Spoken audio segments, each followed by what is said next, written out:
Mesdames et messieurs, bonjour et bienvenue dans cette première édition de la journée. Le président de la République, Ibrahim Boubacar Keïta, a reçu hier matin en audience une délégation de la communauté internationale conduite par le représentant spécial du secrétaire général des Nations Unies. Les échanges ont porté sur les derniers développements de la situation sécuritaire au Mali. Les diplomates ont rassuré le chef de l'État du soutien inconditionnel de leurs organismes respectifs. Mohamed Diarra, compte rendu. Le processus de paix et de réconciliation au Mali est suivi de très près par les amis et partenaires du Mali. Les représentants de différents organismes régionaux et sous-régionaux en Afrique et dans le monde, sous la houlette des Nations Unies, l'ont signifié au chef de l'État au cours d'une audience. Les diplomates ont tenu à féliciter de vive voix le président Ibeka pour les initiatives prises ces derniers jours. Lesquelles initiatives visent le retour rapide de la sécurité sur l'ensemble du territoire et les interlocuteurs du président Ibeka de lui réaffirmer leur soutien indéfectible. C'était une très bonne discussion avec le comité international, avec le président de la République. Nous avons eu la possibilité d'être reçus par lui et de lui féliciter avec le nouveau gouvernement, de lui rassurer de soutien des Nations Unies, des autres collègues de la communauté internationale pour avancer le développement, la réconciliation et la reconstruction. Et nous avons vraiment perçu aussi sur le niveau des négociations de paix, des pourparlers, une nouvelle dynamique. On était vraiment impressionnés par l'important discours du président de la République hier, qui veut prendre à moi lui-même personnellement comme grand homme d'État les négociations. Et je veux dire de ma côté des Nations Unies que nous voyons ça comme extrêmement positif. Incontestablement, le Mali se relève de la crise qui l'a secoué. L'amorce du dialogue inclusif est saluée par les diplomates. Le processus de cantonnement des groupes armés avance et des équipes sont sur le terrain pour faire la reconnaissance des sites.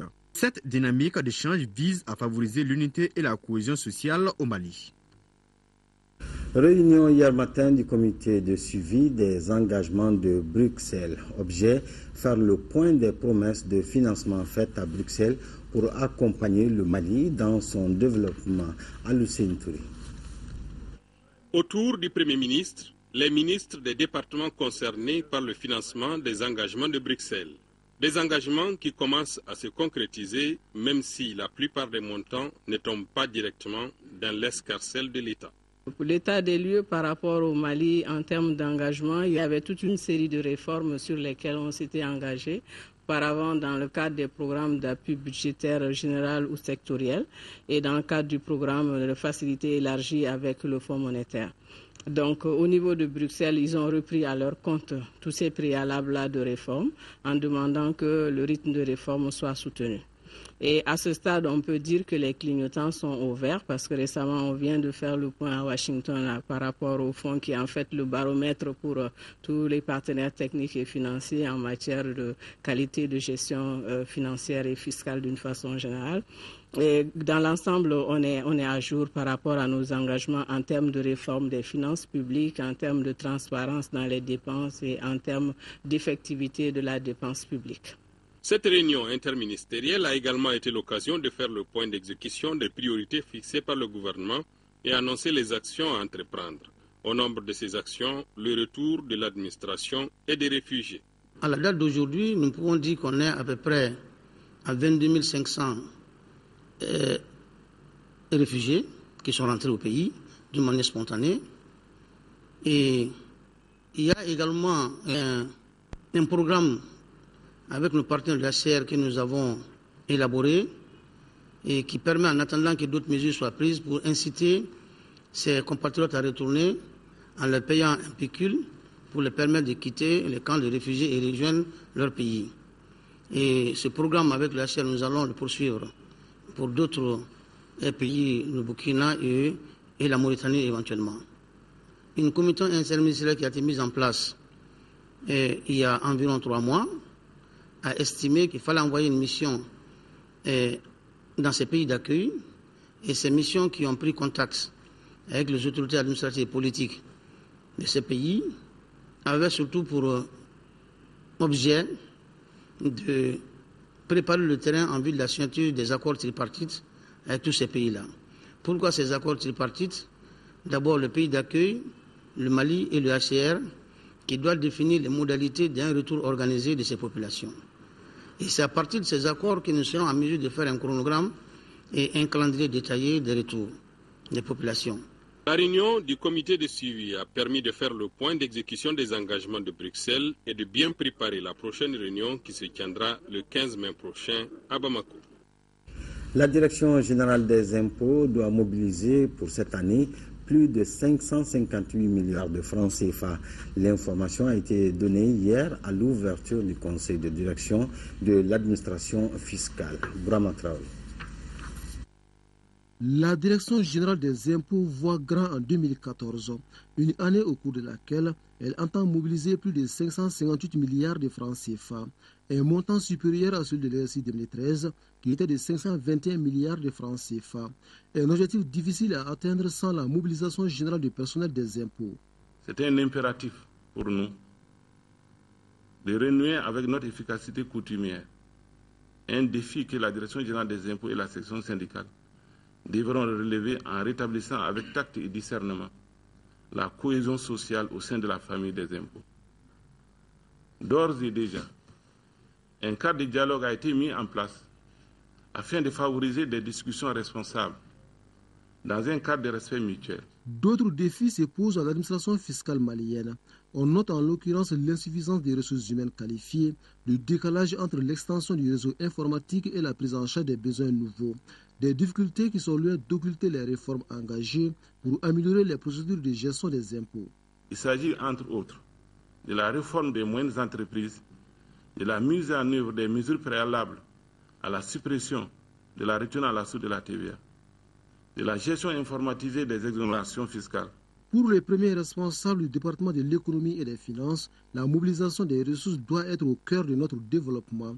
Occasion pour Mme Boiré Sissoko de saluer l'efficacité et la persévérance du personnel des impôts à améliorer davantage l'assiette fiscale. Je tenais ce matin à saluer vraiment votre professionnalisme, votre contribution au financement du développement économique de ce pays, de la création de cette direction à aujourd'hui. Et je ne doute pas que dans les mois à venir, vous saurez nous prouver davantage de quoi vous êtes capable.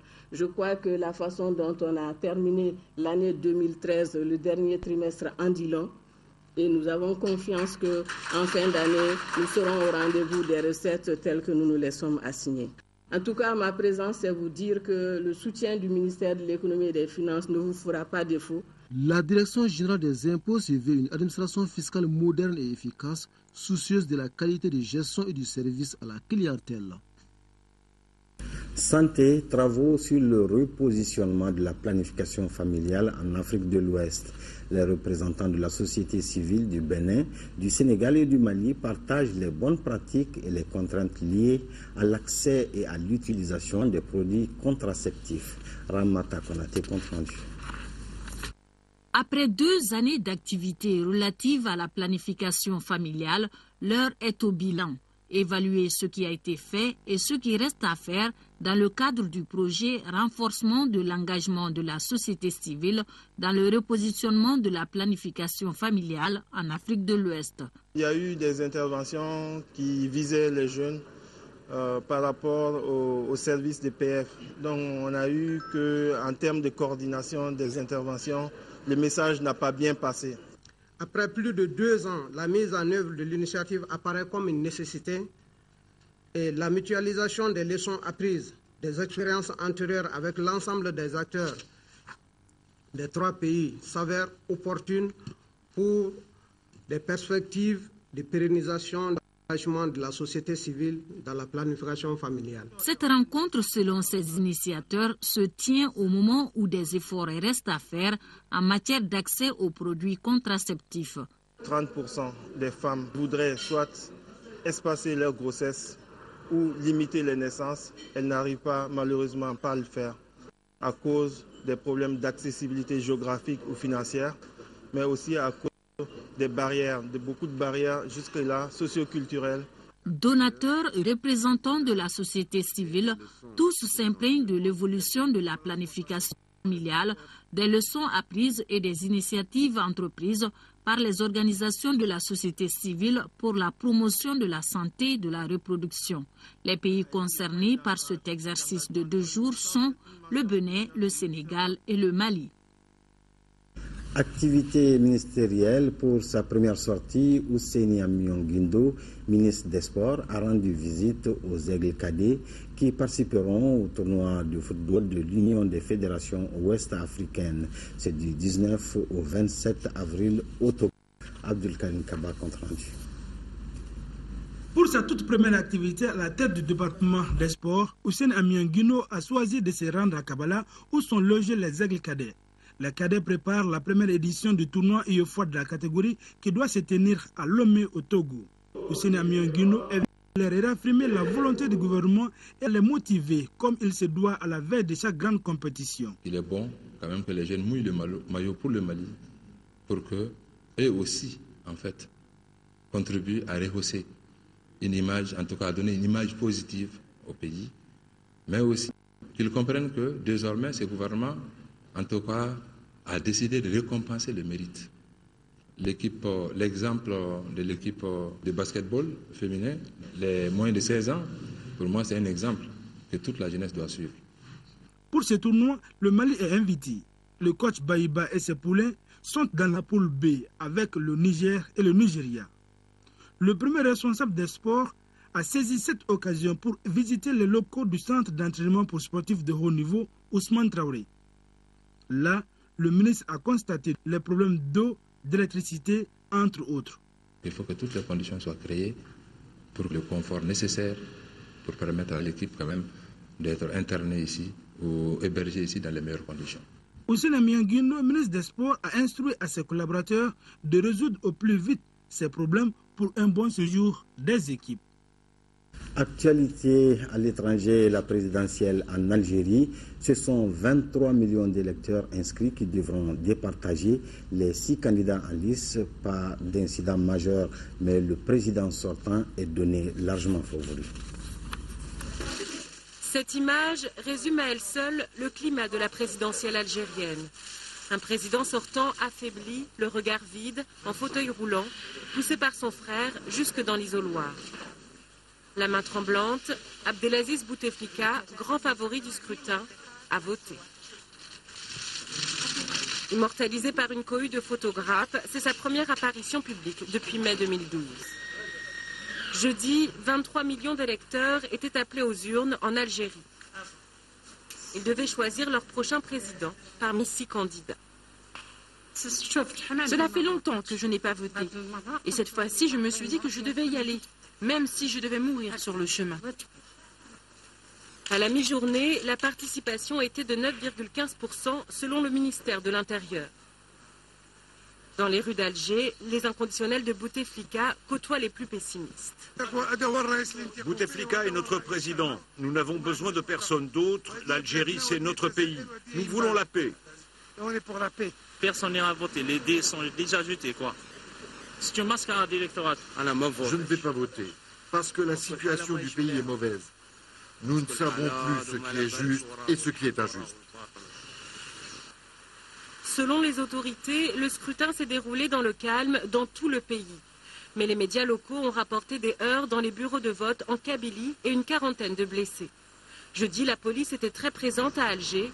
Les bureaux de vote ferment à 19 h. Les résultats seront proclamés officiellement vendredi. Série d'attentats en Irak à 2 semaines des élections législatives dans ce pays. On compte près d'une vingtaine de morts à travers le pays. Je vous propose ce reportage sur ces attentats qui ouvre le résumé de l'actualité internationale. À 2 semaines des élections législatives, l'Irak ne connaît aucun répit. Une série d'attaques, dont 2 doubles attentats suicides contre des bâtiments officiels, ont fait 19 morts à travers le pays. À Bagdad, 8 personnes sont mortes à Sadr City dans l'explosion de voitures piégées. Que voulez-vous que je vous dise? Vous pouvez constater par vous-même, déplore cette femme, ajoutant « Le Premier ministre, ses serviteurs et ses gardes mènent la belle vie pendant que nous mourons ». Plus de 2600 personnes ont été tuées en Irak depuis le début de l'année, dont 390 pour le 5 avril. La nébuleuse islamiste Al-Qaïda a posté sur Internet une nouvelle vidéo en forme de nouvelle menace. On peut y voir des combattants évadés de la prison centrale de Sanaa au Yémen rejoindre leur base en montagne. Mais on peut y voir également le nouveau numéro 2 du mouvement, Nasser el-Louhaichi, affirmer que la guerre contre les croisés allait se poursuivre partout dans le monde, en particulier contre les États-Unis, premier porteur de croix. Une menace que le département d'État américain se refuse à dramatiser, même s'il reconnaît que le mouvement s'est renforcé dans la péninsule arabique. À l'approche des fêtes de Pâques, c'est pieds nus et au cri de Venezuela libre que des centaines de catholiques sont descendus dans les rues de Caracas pour réclamer plus de sécurité, mais surtout le départ du président Maduro. Nous manifestons pacifiquement pour l'avenir du pays. Au cours des 15 dernières années, nous avons constaté que le modèle socialiste ne marchait pas et tout le monde le réalise. En dépit d'un dialogue engagé entre le gouvernement et l'opposition, celle-ci reste mobilisée pour le 3e mois consécutif. 6e étape et journée la plus chargée du marathon électoral législatif en Inde. 200 millions d'Indiens, c'est-à-dire un quart du corps électoral, étaient appelés aux urnes ce jeudi dans 12 États. De l'Himalaya au désert du Thar dans le nord, à la Silicon Valley de Bangalore dans le sud. Une étape clé dans la bataille qui oppose le parti du Congrès de la famille Gandhi au parti nationaliste hindou donné comme favori. Fin de cette édition, merci de l'avoir suivi. Prochain rendez-vous d'info, 18h et 20h sur l'ORTM et bonne suite de nos programmes.